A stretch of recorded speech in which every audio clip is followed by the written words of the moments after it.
Hello viewers, যারা class 9 এ পড়ছো, আজকে তাদেরকে আমি বাংলার সেকেন্ড ইউনিট টেস্ট পরীক্ষার জন্য নিয়ে চলে এসেছি ব্যাকরণ সাজেশন। হ্যাঁ, তোমরা ঠিকই শুনেছো।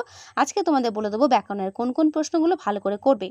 অনেকেই আমায় কমেন্টে জিজ্ঞাসা করেছিলে ম্যাম সেকেন্ড চ্যাপ্টার থেকে ব্যাকরণের সেকেন্ড চ্যাপ্টার থেকে প্রশ্ন দিতে।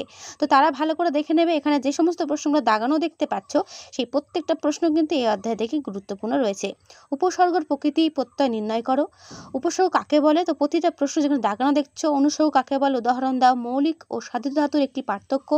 প্রত্যেকটা প্রশ্নের উত্তর ডান দিকে দেওয়া রয়েছে। অবশ্যই ভিডিওটা কিন্তু ভালো করে দেখবে, আমি প্রত্যেকটার উত্তর সমেত তোমাদেরকে দেখিয়ে দিচ্ছি, তাই চিন্তার কোনো কারণ নেই। ভিডিওটা পজ করে একবার প্রশ্নগুলো দেখে নিও। ঠিক আছে, যেগুলো দাগানো আছে সেগুলোই পড়ো, তাহলেই হবে। ঠিক আছে। সংকর শব্দটির অর্থ কী? উদাহরণসহ মিশ্র সংকর শব্দের সংজ্ঞা দাও। সার্থিক প্রত্যয় বলতে কী বোঝো? কৃদন্ত শব্দ বলতে কী বোঝো? পার্থিব শব্দের ব্যুৎপত্তি অর্থ লেখো।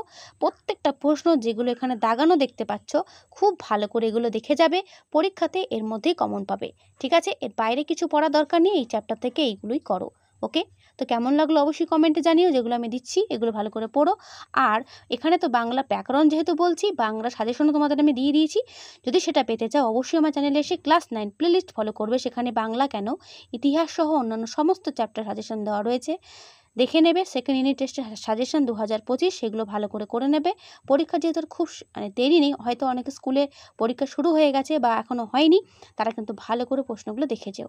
ঠিক আছে, এইগুলোই আসবে পরীক্ষাতে, ভালো করে কিন্তু দেখো। ওকে, তো এসে কিন্তু পুরো ডিটেলসে চ্যানেলে দেখা